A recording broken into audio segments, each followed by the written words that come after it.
ہر قدم پر اسرائیل کے ساتھ ہے. یہ قتل و غارت گری کا یہ طوفان برپا ہے مڈل ایسٹ کے اندر، وہ اور جو پورا خطہ ڈسٹیبلائز کیا ہوا ہے، یہ امریکہ کی آشیرواد کے بغیر ممکن ہی نہیں ہے. امریکہ اگر یہ کہے کہ جی ٹرمپ یہ کہ مجھے نہیں معلوم ہے، تو میں سمجھتا ہوں کہ یہ غلط بیانی ہوگی.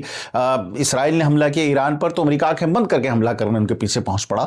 سو یہ معاملہ میں سمجھتا ہوں کہ سارے قتل میں سارے جو بحثیت انسان اگر آپ سوچیں مذہب سے بالاتر ہو جائیں، وہاں پر جو غزہ میں فلسطینیوں کا جو انتہائی بے دردی کے ساتھ قتل ہو رہا ہے، یہ سلسلہ امریکی قیادت کے جو کئی دہائیوں سے جاری ہے، اور اس میں امریکی قیادت کی مکمل آشیرواد اسرائیل کو حاصل ہے.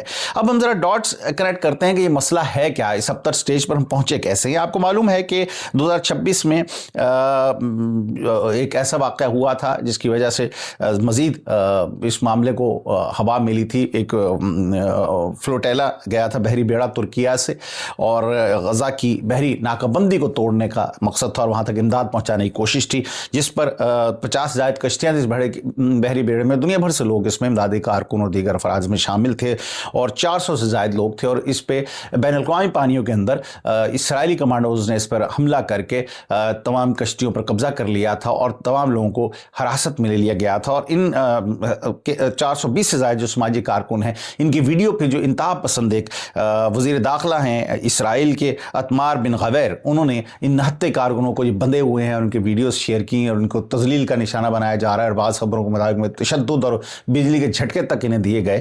سو یہ جب ویڈیوز آئیں تو ظاہر ہے کہ اس تذلیل سے پوری دنیا میں ایک ظاہر کہ مذمتی بیانات کا سلسلہ شروع ہو گیا، اور اسرائیل کے خلاف بات کی گئی. ترکیہ کے صدر نے اسے سمندری ڈکیتی اور بدماشی قرار دیا. کسی اور لیڈر نے کوئی ایسی سٹیٹمنٹ جاری نہیں کی. ہمارے یہاں پاکستان میں تو ان کی ضرورت ہی نہیں ہے، کیونکہ وہ پوری کوشش کرتے ہیں کہ کس طرح سے امریکہ کو ناراض نہ کیا جائے، اور اسرائیل کی جو حیثیت امریکہ کی نظروں میں ہے پاکستانی قطن، وہاں پہ آپ کو اسرائیل کے خلاف احتجاج کرنے کی اجازت نہیں پاکستان میں. سو اس سے آپ اندازہ کر سکتے ہیں کہ ہماری امت مسلمہ کا سب سے مضبوط فوجی ملک جو ہے وہ کس اس وقت مشکل اور کس نہج سے گزر رہا ہے کہ وہاں پر ہم اپنے فلسطینی بھائیوں کے لیے صرف آواز اٹھانے پر بھی حکومت وقت جو کہ مسلمان حکومت ہے اس کی جانب سے پابندی ہے، غیر اعلانیہ پابندی ہے. ترکیہ نے بہرحال اپنا خصوصی جہاز بھیج کر اپنے شہریوں کو استنبول واپس بلا لیا تھا. 2010 کا واقعہ یاد کیجئے تو اس وقت بھی ترکیہ کی قیادت میں ایک فلوٹیلا جو ہے، یہ میوی مرمرا میرے خیال میں اس کا نام تھا، اور اس پر حملہ کر کے اسرائیل نے 10 ترک شہریوں کو شہید کر دیا تھا، جس کے بعد سے ترکی اور اسرائیل کے تعلقات جو ہیں انتہائی کشیدہ ہو گئے تھے. یعنی کہ ویسے تو ترکی تسلیم کرتا ہے اسرائیل کو، لیکن سفارت تعلقات ان میں ہے، لیکن اس واقعے کے بعد سفارت تعلقات بالکل ہی زیادہ انڈرسٹرین آ گئے تھے. اب یہ کیا مسئلہ ہے، ترکی کے صدر نے یہ بیان کیوں دیا ہے؟ میں یہ سمجھتا ہوں کہ اس میں آپ کو جیو پولیٹیکل اینگل کو سمجھنے کی بڑی ضرورت ہے.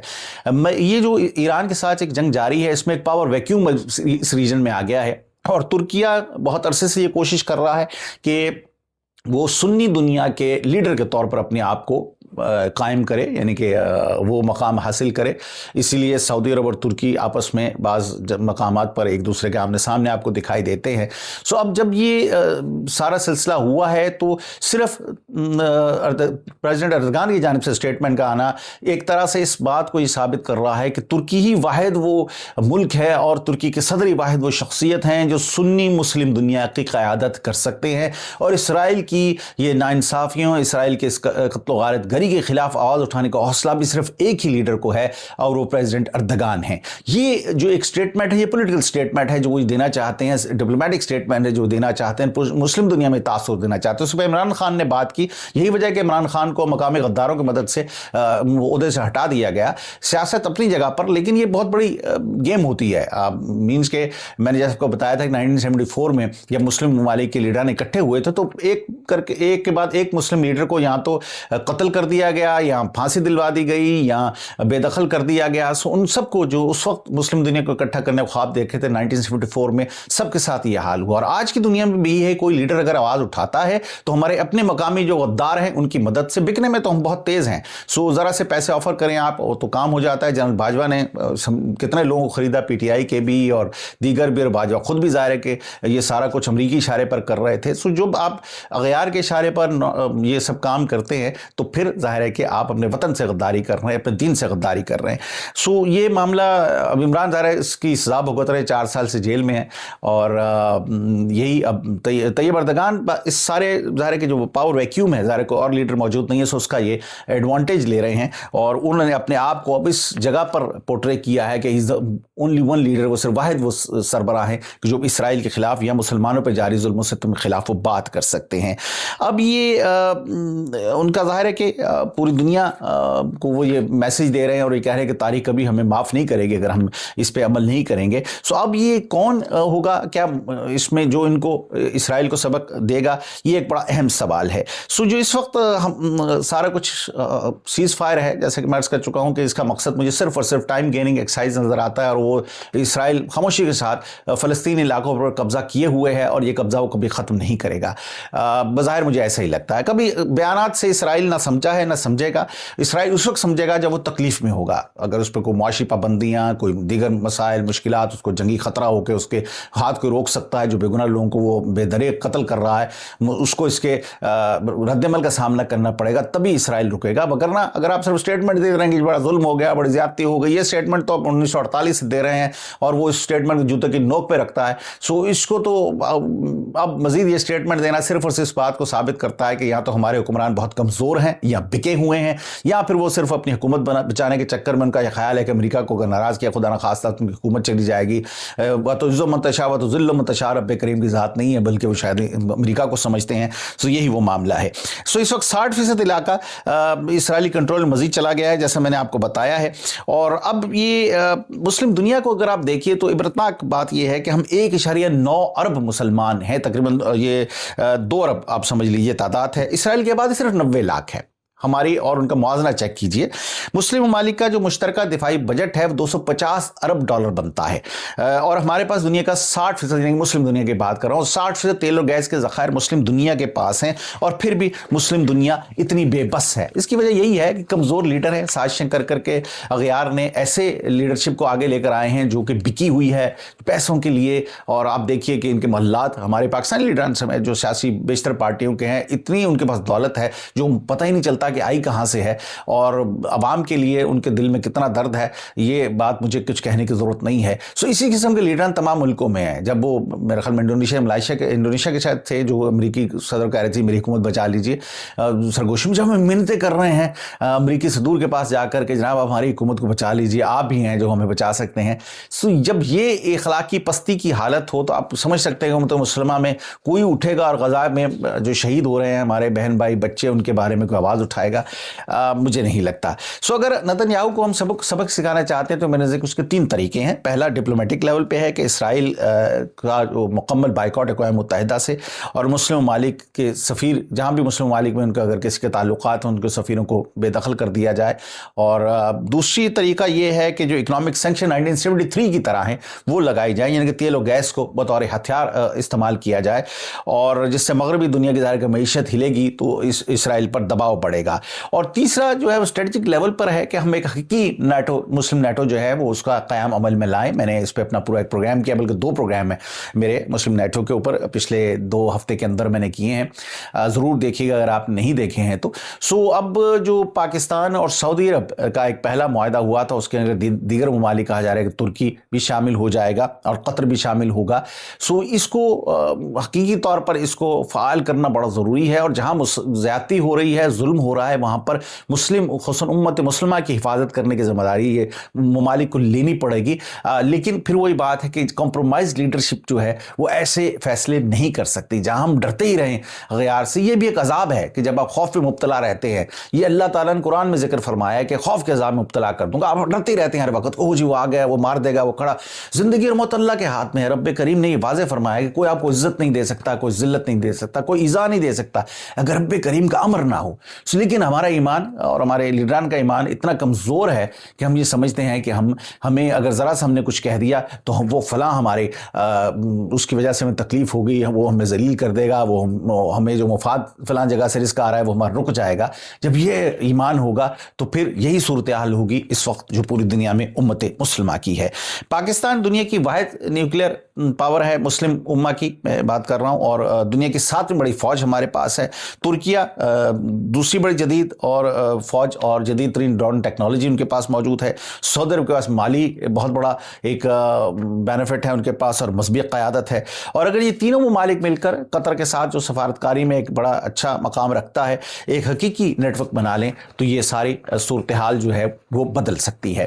سو اب جو پوری دنیا میں دوست ہمیں دیکھ رہے ہیں، آپ ضرور مجھے بتائیے گا کہ آپ کیا سمجھتے ہیں کہ مسلم نیٹو حقیقی طور پر بن پائے گا، جس کی ابتدائی خدوخال تو ہم دیکھ رہے ہیں۔ معاہدہ ظاہر ہے کہ سعودی عرب پاکستان کو تو آلریڈی ہو چکا ہے، ایک ایٹمک امبریلا جو ہے پاکستان نے پرووائڈ کی ہے سعودی عرب کو۔ کیا یہ صرف انہی ممالک کے رہے گی جو پیسے والے ہیں، یا پھر آپ سمجھتے ہیں کہ یہ مسلم نیٹو جو ہے یہ حقیقی طور پر امت مسلمہ کی حفاظت کر پائے گا؟ یہ میرا آج کا پروگرام تھا، جو کہ ایک ترکی کے صدر کے بیان سے شروع ہوا، اور پھر اسرائیلی وزیر اعظم کے اس اعتراف پر کہ وہ 60% علاقے پہ قابض ہو چکے ہیں غزہ کے۔ اور آئندہ آنے والے دن بہت امپورٹنٹ ہیں، کیونکہ جو مڈل ایسٹ کی سچویشن جس تیزی کے ساتھ بدل رہی ہے، مسلم دنیا کی سچویشن جس تیزی کے ساتھ بدل رہی ہے، آپ بہت سے نئے کام ہوتے ہوئے آئندہ چند ہفتوں میں، چند مہینوں میں دیکھیں گے، جو میں سمجھتا ہوں کہ تاریخ کا دھارا بدل دیں گے۔ میں ہوں فرحان اسلم، 29 برس سے صحافت کے شعبے سے وابستہ ہوں، برطانیہ میں رہتا ہوں۔ میرے بارے میں اگر جاننا چاہیں تو میری ویب سائٹ farhaneslam.com پہ تشریف لے جائیے۔ پروگرام پسند آیا ہو تو اپنے دوستوں کے ساتھ، عزیز و اقربا کے ساتھ شیئر کیجیے گا۔ میں اس چینل کو سبسکرائب کیجیے اور بیل کا آئیکن ضرور دبائیے گا، تاکہ میرے اگلے پروگرام آپ تک پہنچتے رہیں۔ اسی کے ساتھ مجھے اجازت دیجیے، زندگی بہت جلد ایک نئے پروگرام کے ساتھ آپ کی خدمت میں حاضر ہوں گا۔ فی امان اللہ۔